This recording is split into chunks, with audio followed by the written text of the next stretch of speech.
Global star Ram Charan గారు తన ట్యాగ్కు justification ఇచ్చుకుంటూ ఇండియన్ హీరోస్లో మరెవరు కూడా సాధించలేని విధంగా జపాన్ దేశంలో అనేక రికార్డులు సృష్టిస్తున్నారు.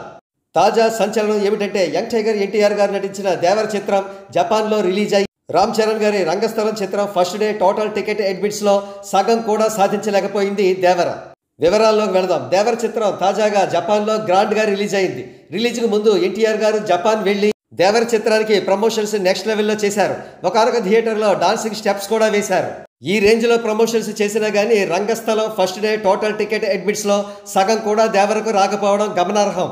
ఇక్కడ కనబడుతున్న డేటాలో జపాన్లో గత 2 సంవత్సరాలుగా రిలీజ్ అయిన ఇండియన్ ఫిల్మ్స్ యొక్క first day total tickets admits వివరాలు ఉన్నాయి.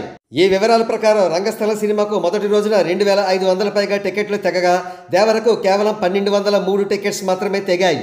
ఇకపోతే రెబల్ స్టార్ ప్రభాస్ గారితో పాటు బిగ్ బి అమితాబ్ బచ్చన్ గారు నటించిన మల్టీస్టారర్ చిత్రం కల్కి మొదటి స్థానంలో 3436 టికెట్ కటింగ్స్తో ఉంది. ఇక రెండవ స్థానం రామ్ చరణ్ గారు సోలో హీరోగా నటించిన రంగస్థలందే.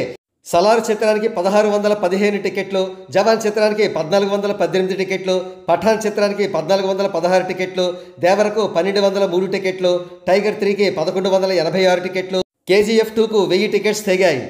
ఇక్కడ మరొక ముఖ్య విశేషం ఏమిటంటే ఒకే తేదీన రంగస్థలం కేజీఎఫ్ 1, కేజీఎఫ్ 2 జపాన్లో రిలీజ్ అయ్యాయి. కాగా కేజీఎఫ్ 1 అండ్ 2 కలెక్షన్స్ను కలిపిన రంగస్థలం డే 1 టికెట్ అడ్మిట్స్ను దాటలేకపోయాయి.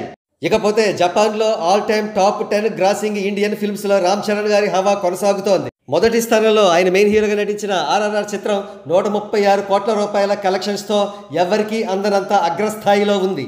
మరో ప్రక్క 2009 నాటి మగధీర చిత్రం నేటికి 8వ స్థానంలో ఉండడం విశేషం. ఈ ప్రభంజనం చూస్తుంటే రాబోయే కాలంలో రామ్ చరణ్ గారి ప్రతి చిత్రం కూడా జపాన్లో ఫుల్ ఫ్లెడ్జ్డ్గా అత్యధిక థియేటర్స్లో రిలీజ్ అయ్యే అవకాశాలు స్పష్టంగా కనబడుతున్నాయి.